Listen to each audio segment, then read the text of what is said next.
Gila ya dok, lihat deh video ini. Di sini, ayo. Kakak mau kemana? Kakak cakep kalau yang Jepang loh, cakep. Nggak boleh. Jangan digangguin. Nggak boleh. Nggak boleh kan, jangan digangguin. Beda kelamin. Kakaknya cakep, cantik. Jangan. Tapi jangan disentuh-sentuh. Jangan disentuh. Nggak mau ambil lah. Jangan.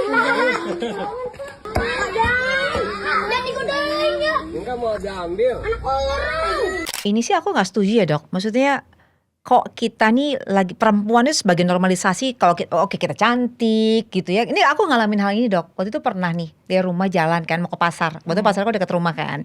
Aku tuh ya biasa lah pakai celana pendek. Anak pikir kan pagi-pagi ke pasar. Ada anak kecil dok, umur 4 atau 5 kali, mungkin ada yang gede juga 8 tahun. Ibu keren banget, tatnya seksi gitu. Gak bener nih didikan orang tuanya nih. Sebel gitu loh. Hah, gila anak kecil gitu. Bisa Ini kan kayak orang gitu tua ya? nih yang ngomong tuh, maksudku ini gak lihat umur lagi nih. Ya, mau besar, mau kecil, mau orang tua, tapi ngomong kayak gini kan gak sopan ya dok. Gak sopan banget. Tapi kalau anak kecil tuh yang disalahin orang tuanya. Kita salahin orang tuanya. Berarti kan mungkin dia mencontoh nih ya. Orang tuanya terbiasa ngomong kayak gitu. Saya juga pernah digituin tuh, sis Feb. Jalan, terus kemudian dia gak spesifik nyebut. Kalau tadi kan nyebut area tua, dia cuma gini, wow random banget. Tapi saya tahu yang dia ngomongin ke saya. Oh iya, Itu juga catcalling loh. Iya, terus dokter apa? Kalau saya semarah, jangan gak sopan Ngamuk. ya kamu ya.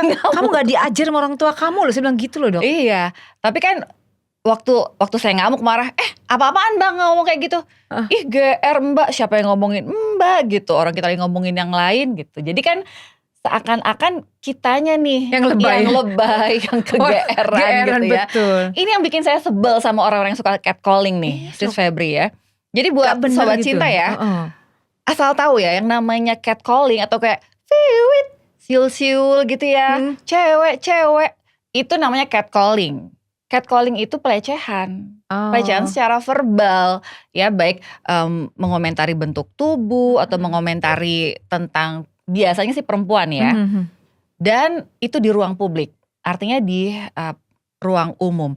Dan kita bisa lihat loh di beberapa video ya, bahkan ya ada nih yang misalnya lagi ceramah, lagi pidato, itu tuh yang langsung wah saya semangat nih ada ibu ini misalnya betul. gitu Itu kan. kan is part of catcalling. That's part of catcalling. Wah MC-nya cantik ya, kita jadi semangat di bapak-bapak di ruangan ini. That's catcalling loh sebetulnya. Dok, tapi kan gini kayak kita yang sebagai korban Emosi nih, udah emosi.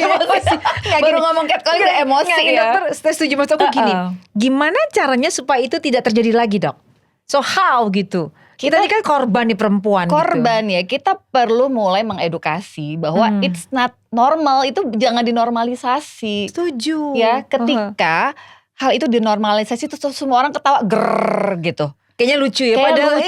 iya. Dan Itu bisa akhirnya trauma loh. Kita yang misalnya nih, kita di ruangan itu yang jadi objek catcalling, kita juga kayak mau gak mau kayak ketawa juga Iya, gitu, betul. kayak awkward gitu kan. Betul. Itu yang membuat akhirnya budaya itu terus muncul. Padahal itu bisa membuat si korbannya merasa jadi rendah diri. Setuju. Ya kan? Jadi malu. Jadi Ternyata lihat, malu kayak apa iya sangat nggak nyaman dengan tubuh kan, salting kan. Betul. Gitu.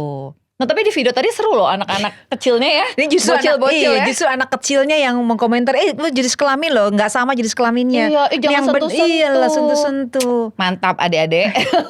Ini yang benar, berarti orang tuanya ngajarin. Orang tuanya ngajarin ini yang kebalik benar. malah orang tua yang merasa itu normal. Nggak bener nih dok. Iya. Nah sekarang nih ya Sis Feb, netizen zaman sekarang nih emang luar biasa ya. Jadi jempolnya tuh udah lebih cepat daripada mulut ya mungkin Iya betul ya. betul. Jadi kalau ada foto kan sering juga tuh dikomentarin. Cowok cewek-cewek seksi dikomentarin lah ya. Itu kan sebetulnya juga pelecehan. Iya. Tapi jangan salah, sekarang cowok-cowok seksi juga dikomentarin sama cewek-cewek. Oh ya Allah. Jadi kalau gitu menurut aku nih dok ya, ya udah supaya kita nggak netizen tadi komentar, ya kita yang berhati-hati, pakai bajunya yang standar, tidak memberikan baju yang tadi gitu yang loh. memancing. Yang gitu-gitu loh ngomongnya. Tapi kan nanti diserang juga bahwa loh kok kita yang harus dibatasin pakai baju apa, cowoknya dong atau pelakunya dong yang harus jaga mulutnya. Tapi kan Ya juga buktinya ya. terjadi. nggak ada undang-undangnya. Ini kita ngomong undang-undang nih. Tadi kan jadi normalisasi. Ala orang gue nggak maksudnya nggak ngeliat lu kan, emang lu cakep gitu kan, biasa aja lagi. Lu harusnya GR banget sih gitu. Nah justru bagaimana nih dok? Karena susah, nggak ada undang-undangnya. Dia bilang ih kan suka-suka gue dong. Gue mau lu cantik, emang cantik kan? Emang lu nggak ya terserah lu kan gitu akhirnya. Iya. Mungkin selain kita mengedukasi ya bahwa itu bukan satu hal yang baik untuk dinormalisasi, kita juga memberdayakan nih orang-orang yang jadi objek untuk speak up. Kalau menurut saya, setuju. Ya kan bahwa mohon maaf saya nggak nyaman dengan komentar Anda. Itu kalau mau elegan ya, atau langsung labrak aja. Misalnya nggak tergantung. Kalau aku sih kemarin labrak dong. Labrak aja. Sorry ya, nggak sopan ngomong gitu. Nanti kalau memang terjadi itu kepada orang tua kamu, ibu kamu, kakak kamu gimana gitu. Saya langsung gitu karena supaya juga saya beban, merasa tersakiti, merasa terhina ya pada saat itu saya speak up. Nggak bisa lo ngomong gitu. Betul. Dan memang yang sering menjadi objek wanita, memang sering menjadi objek wanita. Walaupun sekarang tadi saya lihat di media sosial itu pria juga suka jadi objek sekarang. Kayak tiba-tiba nih komentar netizen, oh my god I'm pregnant gitu. Atau komentar rahim anget, itu tuh juga pelecehan loh. Jadi yang bisa melecehkan sekarang bukan cuma cowok, tapi rata-rata juga. Anehnya lagi ya dok ya, justru saya punya temen dia sengaja malah begitu, biar supaya dikomentari. Sakit jiwa kan berarti ya. Butuh validasi. Kalau memang ternyata gue pakai ini keren apa enggak ya gitu. Nah kalau misalnya di lingkungan pekerjaan nih, lingkungan kantor kan juga suka kayak gitu ya kadang-kadang ya. Kalau misalnya ya mungkin ya atasan berkomentar sama anak buahnya, tapi dengan teks yang ya menggoda-goda seperti itu juga kita jangan benarkan ya. Setuju itu sih. nggak boleh dibiarkan gitu dalam lingkungan pekerjaan. Mungkin kalau aku selalu bilang ini, jangan pernah mau nyubit orang kalau nggak mau dicubit. Yes. Apa sih intinya? Jadi ya kalau misalnya ternyata mungkin kita yang kena, tapi kalau ternyata yang kena adalah kakak kamu, ibu kamu, abang kamu, adik kamu, kebayang nggak gitu? Makanya edukasinya jangan pernah nyubit orang kalau nggak mau dicubit, kan sakit gitu dok. Itu sih kalau aku statementnya. Dokter gimana? Kalau menurut saya sih ya kadang-kadang ada orang yang kena dengan digituin ya, tapi ada juga yang mereka tetap nggak bisa berempati. Terus gimana dong dok?